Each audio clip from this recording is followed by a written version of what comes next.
দেশে বর্তমানে ওষুধ উৎপাদনকারী সচল প্রতিষ্ঠানের সংখ্যা ২০০টিরও বেশি।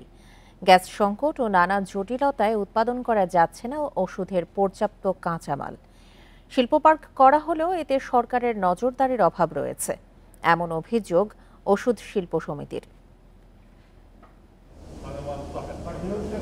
দেশে ওষুধের চাহিদার ৯৮% পূর্ণ করছে ২০০টি কোম্পানি।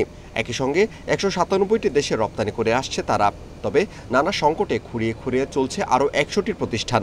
এদিকে মুন্সিগঞ্জের গজারিয়ায় ২০০ একর জমিতে ওষুধ শিল্প পার্কের উদ্যোগ নেওয়া হলেও পুরোদমে তা চালু করা যাচ্ছে না।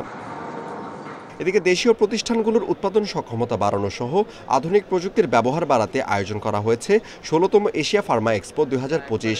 রাজধানীর পূর্বাচলে বুধবার থেকে ৩ দিনের এই আয়োজনে অংশ নিচ্ছে আমেরিকা, চীন, ইংল্যান্ড, জার্মানি সহ ৩২টি দেশের ৮০০টি প্রতিষ্ঠান।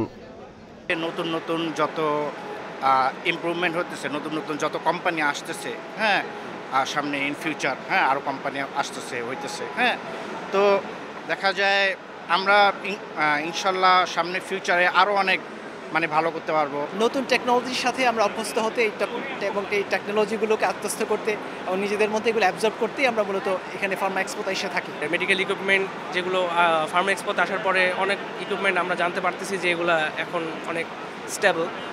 উদ্যোক্তাদের মতে সমস্যা সমাধান করে কাঁচামাল তৈরিতে পূর্ণ সক্ষমতা এলে ২০২৫ সালের মধ্যে দেশীয় ওষুধ শিল্পের বাজার $৬ বিলিয়ন উন্নতি করা সম্ভব।